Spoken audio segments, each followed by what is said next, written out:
Kalau kita ingin belajar sifat-sifat Allah, jangan belajar sifat 20 yang di buku. Kalian cuma pintar bicara. Sebutkan sifat Allah yang 20. Wujud, kidam, bako, dan seterusnya. Sampai mutakaliman. Apakah sifat itu akan kita miliki? Tidak. Kalian tidak dapat ilmu, hanya dapat pengetahuan. Pengetahuan tentang sifat 20. Tapi tidak punya pengalaman tentang sifat 20. Karena apa? Sifat 20-nya terpisah di buku. Padahal sifat 20 melekat pada zat. Pada Allah. Jadi kalau kita ingin merasakan sifat Allah, ya menyatu dengan dia. Di situ terjadi yang namanya sibgot Allah. Di situ akan terjadi celupannya Allah. Baju putih mau dicelup menjadi warna merah, kan harus dimasukkan ke dalam celupannya sehingga termerahi. Betul? Bukan cari penjelasan tentang merah. Dan baju kita tidak akan pernah merah, tetap putih. Walaupun kita bisa menjelaskan apa itu merah. Ini yang sumir dalam kehidupan kita. Sampai kita tidak bisa membedakan mana pengalaman, mana pengetahuan. Mana pengalaman, mana ilmu. Mana teori, mana rasa. Rasa dengan rasaan aja kita tidak bisa membedakan. Assalamualaikum warahmatullahi wabarakatuh. Alhamdulillahi rabbil alamin. Allahumma salli wa sallim wa barik ala sayyidina Muhammad wa ala ali sayyidina Muhammad amma ba'd. Tuan-tuan dan puan-puan yang mulia, kami mendapatkan pesan di WhatsApp yang berisi link video, mohon pencerahannya Tuan Guru. Masya Allah ya. Jadi sebelum saya lanjutkan, saya sedikit cerita ini. Saya sedang sendiri di tepian sawah ya. Jadi dalam video tersebut ada tuan yang kami muliakan menyampaikan tentang sifat 20. Dan untuk memahami sifat 20 kita harus menyatu dengan Allah ya. Baik. Sifat 20 itu adalah metode dalam ilmu akidah untuk mengenal Allah Subhanahu wa Ta'ala. Jadi sifat 20 ini atau yang kita kenal dengan akidah Asy'ariyah ini untuk membantah pemahaman Mu'tazilah saat itu. Ya. Jadi sifat 20 itu metode ya. Ada yang menggunakan metode akidah tauhid rububiyah, tauhid uluhiyah, tauhid asma wa sifat, atau menggunakan sifat 20. Manapun yang digunakan ya, insya Allah selama kita mengikut kepada Al-Quran Sunnah tidak bertentangan, insya Allah boleh ya. Jadi sifat 20 itu adalah metode untuk kita mengenal Allah Subhanahu wa Ta'ala.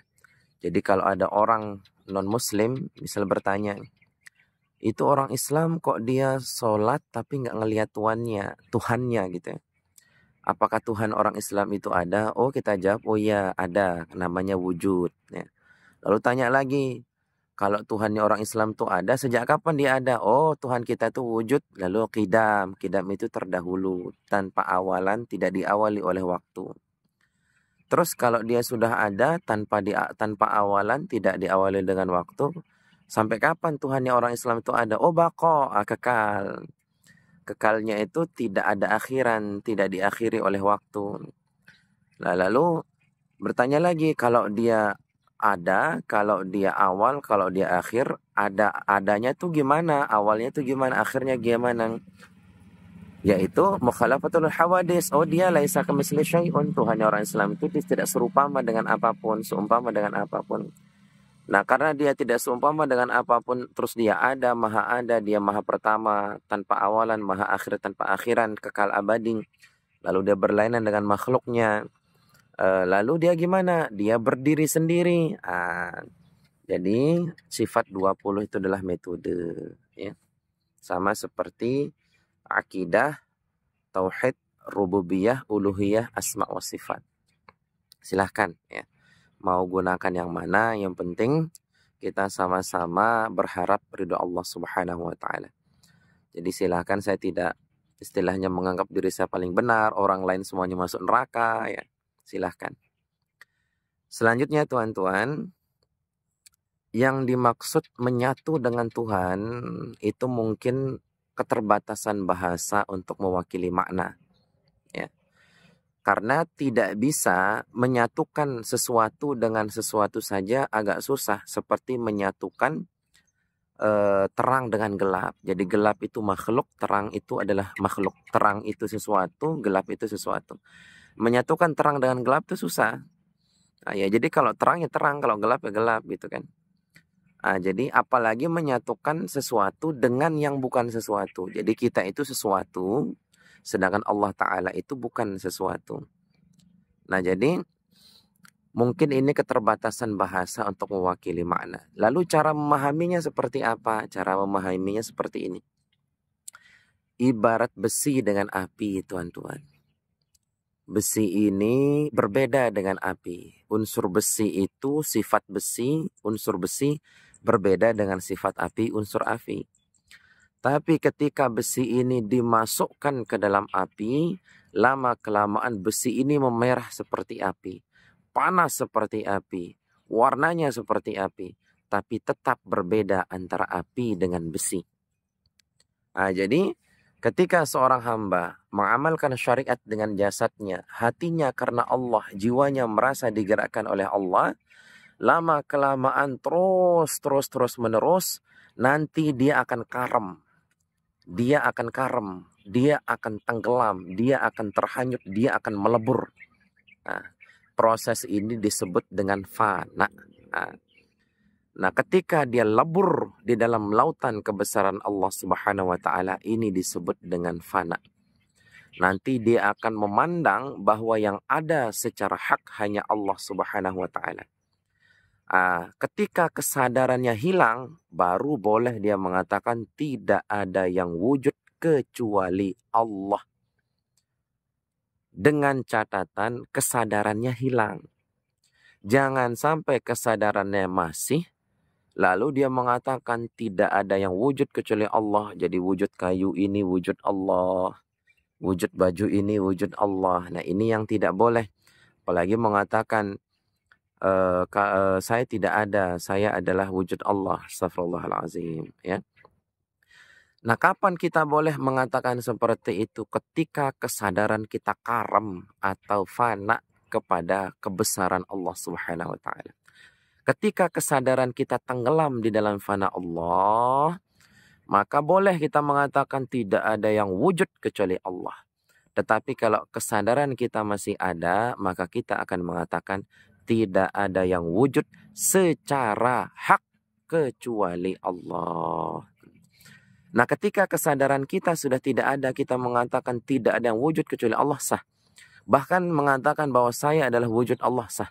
Kalau kita nggak sadar. Kenapa?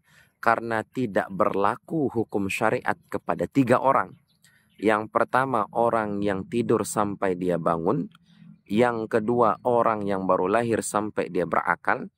Yang ketiga, orang yang gila sampai dia sadar. Jadi kalau ada orang gila, mau dia mengatakan saya presiden aja nggak masalah. Kalau dia orang gila, dia mengatakan saya adalah Tuhan, nggak masalah. Ya, nggak bisa terhukum, namanya orang gila. Ya, cuman gila ini macam-macam. Ada yang gila karena dunia, ada yang gila di dalam lautan cintanya Allah Subhanahu wa taala. Jadi yang dimaksud menyatu dengan Tuhan ini mungkin keterbatasan bahasa untuk mewakili makna, ya. Tapi analoginya seperti itu. Besi, zatnya besi itu dengan zat api itu beda. Unsur besi dengan unsur api itu beda. Beda unsurnya, beda bentuknya, ya. Tapi ketika besi ini dimasukkan ke dalam api, lalu besi ini memerah, sama warnanya dengan warna api, sama sifat panasnya seperti sifat api, tetapi tetap berbeda antara besi dengan api. Nah, jadi ketika seseorang syariatnya, jasadnya bersyariat, hatinya karena Allah, jiwanya merasa digerakkan oleh Allah, maka lama-kelamaan ketika dia istiqomah, maka dia akan karam terhadap kebesaran sifat-sifat Allah Subhanahu wa Ta'ala.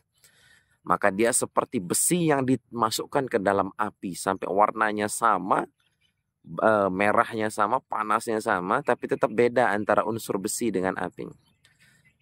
Nah nanti ketika besi itu mengatakan aku adalah api, nggak bisa. Ya, ketika aku adalah api, nggak bisa. Ketika kita karam dalam keadaan besi, dalam keadaan sadar, terus mengatakan tidak ada yang wujud kecuali Allah, wujudku wujud Allah, dan sebagainya, maka ini tidak bisa, haram.